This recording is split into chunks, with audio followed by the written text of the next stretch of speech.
I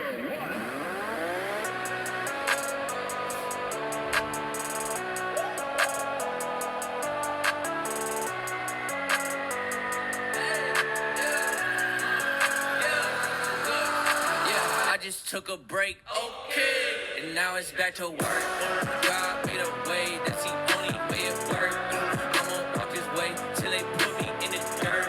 May your kingdom come as it heaven on this earth to me. Just now it occurred to me, hell gon' burn like third degree. If you know your history, Jesus paid that purse for me, and he took that curse from me. If you think that's perjury, boy, you better learn to read. Hey, me and my baby girl in on the court, call that double dutch. I've been walking with the Lord, can't be doing such and such. Wait, I took a minute, but now I'm back in it. If God isn't with it, I don't want to visit. I went independent, it's gotta repent it, they cut it that fake.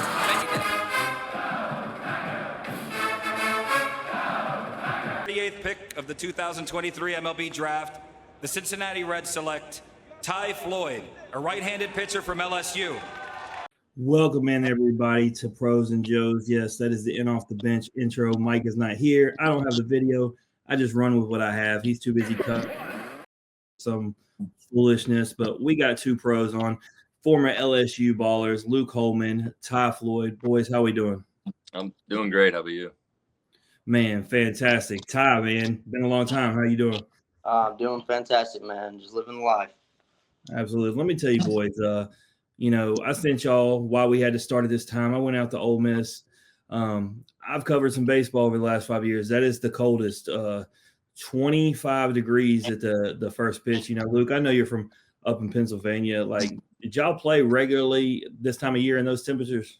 Yeah. I remember far back, maybe my 10th grade year, I pitch in snow. So that's probably the coldest I've ever pitched in. So is there an advantage? Because, it's hard to tell because they were playing Eastern Kentucky, so you can only take that much into it, but they just weren't able to barrel up anything. Is the cold weather, advantageous for the pitcher?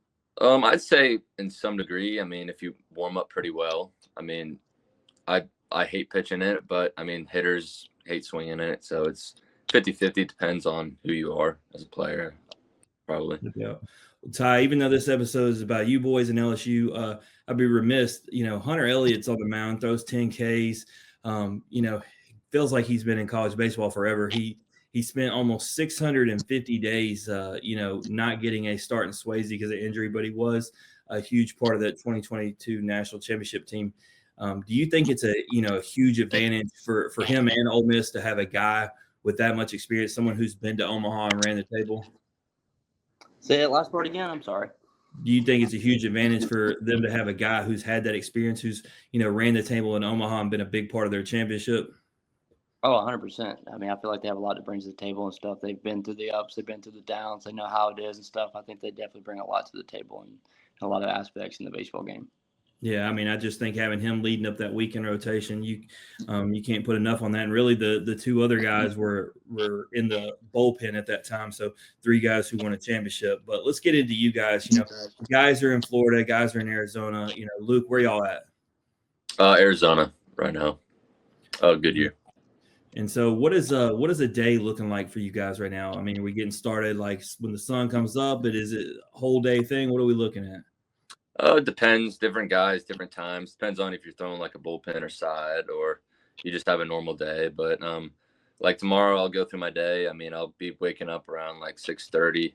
I got to get to the field by 7:30, eat some breakfast, get my throwing in, do some PFPs, lift, and probably get out of there around like 10:15, 10:30, I would say.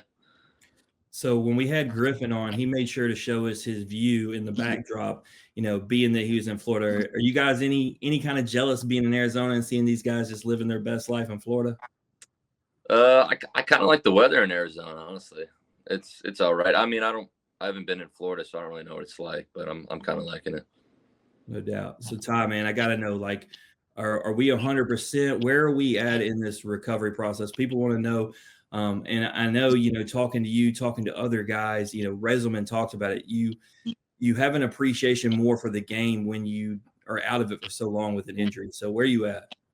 Yeah, no, I'm almost full go. I'm throwing bullpens now and stuff and throw to hitters here soon and stuff. So I'll be back going before the season starts. But yeah, you definitely find an appreciation for the game when you're out of it for so long, because for a long time you don't really think about it because you're always playing and stuff. But the second you have to put it down for, in my case, 6 months and stuff, it feels like forever and stuff. So you definitely find a different perspective on baseball, and you definitely appreciate it a lot more. Yeah, I mean, he said even not even just from a pitching aspect, he said a few months he wasn't even able to play catch, and man, just throwing the baseball, it's the little things, and I think it's what makes y'all better in the long run, because you come back with that love and passion, more than ever, because you haven't been able to do it. I want to talk to you, Luke. We got to talk to Ty when him and Paul came on recapping, the draft. For you, what was that like? Who were you with? Where were you at? Just talk about that moment, as it's every kid's dream. Yeah, I was just at my house with my family and kind of just sitting there watching the whole thing and just taking it in. I mean, out of high school, I dealt with it, and then go 3 years of college and going right back to it. So I was familiar with it, but it was awesome to see my name pop up and getting to see where it goes. So it was awesome. Yeah, no doubt. And Ty, you're watching this unfold with these guys, all the guys that were a part of the national championship team. You're watching Trey move up the ranks, obviously Skeens and Cruz, and just how cool is it, from an LSU guy perspective, to see the way, Jay Johnson just has not only guys coming in, competing and winning national championships, but man, just filling up pro rosters. Yeah, man, it's really cool and stuff. A lot of us like to go back to LSU in the off season for a little while and stuff. So it's really fun to go back and see all the guys, see how they're doing, and knowing how well they did during the season and stuff. And it's kind of cool to see how much success all these players have had in going up through pro ball and stuff. And that speaks volumes about Jay and his ability to coach really good players. Yeah, I mean, I was there for opening weekend. I sent y'all the picture. Gavin Dugas threw the first pitch, so it's really cool just to see it all play out and the amount of guys that are out there. And this year's going to be no different with the amount of talent LSU has. I could argue it's the deepest roster in college baseball. But Ty, as you've been rehabbing, Mike asked you this question last time, but it's been a long time. Who have you been able to talk to, maybe not on the rehab side, but just overall pitching, that you've been able to learn and lean from, whether it's a coach or, a veteran? Well, it's hard to say that because I was down out of it for so long, because once you get into a mode where it's like you can't throw, you can't pitch, it's kind of like one of those things where you kind of want to reset and you kind of get away from baseball. Like you go in, you do your work, you get there, but it's kind of hard not to throw and stuff. So the talking about baseball aspect was a little bit slim as normal, but of course, I mean, I talked baseball with all the guys that were in rehab and made good friends. Like I got to know Hunter Holland really well, some other guys in there. So I talked pitchers with the other baseball players, but at the moment, I haven't really talked much about baseball, like pitching wise. I mean, of course, I talked to my pitching coach, my last pitching coach, Wes, here and there and stuff, and some of the guys at Georgia still, and of course, I mean, Garrett Edwards and Paul and all those guys, and Grant Taylor. We talk a good bit about pitching, but besides that, it's usually just them at the moment. But of course, I mean, going through spring training, you talk to people, you like to pick everybody's ideas and stuff, and over the time, the more people you meet. Yeah, I mean, the Reds have done me no favors, boys. I'm a lifelong Cardinals fan. You bring up Hunter Holland. I mean, 6 in off the bench, yes, specifically pitchers. When you talk about Chase Burns, you two, Rhett Lauder, Hunter Holland, Cody Adcock, I'm like, and you know me, I root for you guys no matter what. And then here y'all are on the Reds. You got Paul with the Pirates. Like y'all are the main competition. So not making it easy. But Luke, man, I noticed just like the other guys last year in Ty's class, after you're drafted, you don't go into the minors and start pitching immediately like you see in some organizations. Is that like how the Reds just approach things with their pitchers? I guess so. I mean, we only sent out a couple guys right after the draft, or not even right after, but probably a month or two into it. But I mean, I guess they're lenient on that, like to bring the guys and have them stay around the complex for a little bit right afterwards. So, I mean, I don't mind it. I kind of was able to put on some weight and lift a little bit, and threw 91 innings last year, so they kind of shut me down for a good bit right after. Yeah, I think it's the right strategy. Obviously, I'm not a doctor, but the amount of innings you guys go through, especially going into the postseason and everything else, it's not a bad thing to give time off. But mentioning those guys, the Reds have a clear direction, right? And I believe pitching wins championships, and that's the way they're going about it. All you young, talented guys, like, is it motivational to have that many young, talented guys around you as, like, coming into this, that you're obviously trying to work your way up, but you have other guys. It's going to kind of be like iron sharpens iron, pushing each other to be your best. I'd say so. I mean, it's always good to stay motivated no matter what. Even doesn't matter who you're playing with or against. You should always stay motivated. And, you're playing against yourself every day, trying to get better every single day. I'm trying to be better than how I was yesterday. So, stay motivated, stay hungry, and just keep going. So, no doubt. So, Ty, look, I wanted to bring this up. This is one of my graded cards that I got. It's funny, the one that I got sent from you, when I took it to the shop, I asked what was the difference, and they were like, even though that's a real signature, it's not worth anything. And I was like, well, I'm not even trying to sell it. I just want to know if it was worth casing. And he said, nah, you just keep that one for yourself. But no, I've been collecting. You guys got multiple ones that each y'all Luke's are off being graded right now. But I wanted to ask you, Ty, like, we talk about being drafted and that being a dream. Like, how cool is it, man? I know a lot of guys say it's surreal, but to see yourself on like baseball cards.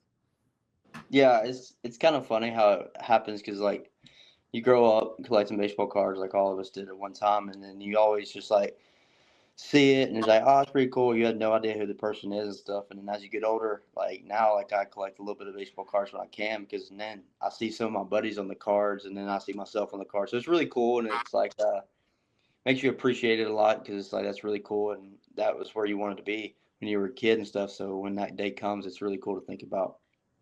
Yeah, and it really sent me on a spinning spree, because what I did was went to get all you guys, collect all the guys who were guests, but then you start seeing the variations, the different colors, the more limited, and it's like, well, I want that one, I want that one.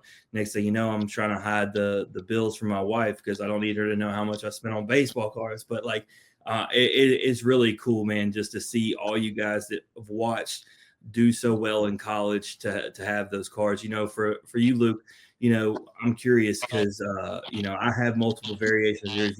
You got some really cool ones out there. Like, did you not only expect to see yourself on baseball cards, but like where the baseball card game is right now, to see you have cards that are like worth some serious money? Yeah, it's cool. I mean, my dad, he went out and bought like those big boxes or whatever, and I think I pulled 2 of them, non-autographed ones, but it was still cool. Open up a package and seeing my card come out. So it's awesome to see that. Yeah, no doubt. So, Ty, I messed up once upon a time on Pros and Joes. I didn't have your favorite flavor, and I wanted to bring it back. I wanted to see where we stay on Chinook. Are you still a Parmesan guy, or we dill pickle, jalapeno ranch? You said you liked a few of them. Where are we at? I'm still gonna stick with the Parmesan pepper. That was always my favorite. Of course. Yeah, that was the only one I didn't have when I asked you, and you were like, "You're missing the best one." And so that was a bust on me. I was out of it for, it just shows that you were right, because at that time they actually were out of stock on them because they sold so much. I think it's because they were the LSU preference, and champions, kids got to have the seeds that the champs got. For you, Luke, man, what was your favorite Chinook flavor, or what is your favorite Chinook flavor? I mean, I'm not the biggest seed guy, but sweet and spicy. I've always liked the sweet and spicy flavors. But Chinook, I mean, the cinnamon sugar or cinnamon toast crunch was probably Daniel's favorite combination. Host in off the bench, he calls it smoking toast, which is such a clever name, but he mixes cinnamon toast with the barbecue, and we've been having people try it, and they vouch for it. I'm like a original type guy. Like, I don't even do any of the flavors, so it doesn't move the needle for me. I just know Ty and a couple other guys have came on here and said dill pickle. Count me out. Like, I'm not a pickle. I hate dill pickle. But Ty got 17 Ks in Omaha against Florida. Which is funny, Ty. I actually before I deleted Twitter, I got off there because of the nonsense. But you'll like this. One of my favorite and final tweets was, and Tennessee fans don't even bother me. It's funny. It's like Arkansas fans who do. But the guy first, you'll love this. First, he said that the 2024 Tennessee team, their lineup would have rolled through Paul Skeens. And I thought that was hilarious, because we're talking about the rookie of the year in professional baseball. But they kept chatting, and I was like, you know what? I think if it would have been 2023 against 2024, I was like, Ty Floyd would have had 18 Ks against that Tennessee lineup. And that was one of my favorite and final tweets I did. But You know, for you, Ty, that it was 2 years ago, man. But like, I don't know, 17 Ks on that stage. Like, are you still living in that moment at all? In this building are on their feet. Got him swinging 17 strikeouts, matching the 9-inning record here in Omaha in a finals. It's the way it's supposed to be, Rav. We're supposed to be tied going to the ninth. That's. I mean, of course. I mean, it's definitely a cool thought to go back to and stuff. And I like, and it was a surreal moment and stuff for me and stuff. But I'm a baseball player and stuff, and one moment doesn't define me and stuff. I'm very proud of it, and that's definitely a memory I'll always cherish and go back to and stuff. But yeah, I still get a little excited about it when it happens. But now it's just like trying to move on, trying to get on to the next one. Hopefully, do it again on a bigger stage next time.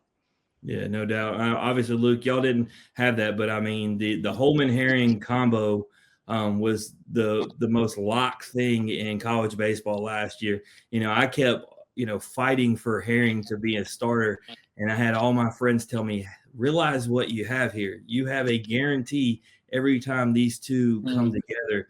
You have to keep that in guarantee, get your one win, try to find the other win in a weekend series that way. But and to see y'all both now at the next level, I can't wait to see it. But when we talked about, and the NCAA said, hey, exit velos are a little bit high right now. It's getting to be dangerous. But we're back in that thing.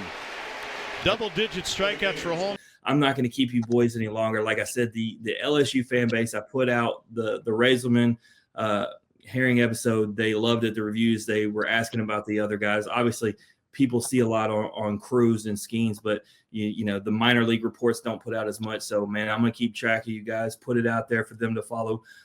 Man, both you guys stay healthy. Just have fun with it, man. Ty, like we were talking about, just have that appreciation. The last thing I have, because I almost forgot about it, Luke, I wanted to bring it up, man. I talked to you about it right before the show. You know, what would you say in regards to, you know, these kids? I'm seeing more and more of these kids who are getting diagnosed with cancer. You're somebody who went through it, you know, like, and look at you now, like, and I get you were at a young age, but nonetheless, it was adversity, you know, like, what's your message to those kids who are going through that? Keep fighting. I mean, you can, you know, shoot for the moon, do whatever it takes, but I mean, never give up. I mean, you know, I was 8 years old when I had lymphoma, and at the moment, I kind of, you know, was scared on what could happen in my future. I wasn't, you know, I was very depressed. But then, you know, seeing guys like, I always looked up to John Lester. He had the same cancer as me. And that, you know, seeing him playing the bigs, I knew I had a shot. So keep fighting, keep going, and, you know, do what it takes. Yeah, absolutely. And with that, Wade Boggs rang the bell the other day, cancer-free, Hall of Fame legend. But boys, like I said, nothing but the best of luck. I'll keep in touch. I know it wasn't the same without Mike, not enough jokes, all business with me. But, you know, nonetheless, we got the info. Wish y'all the best of luck, and see y'all here soon.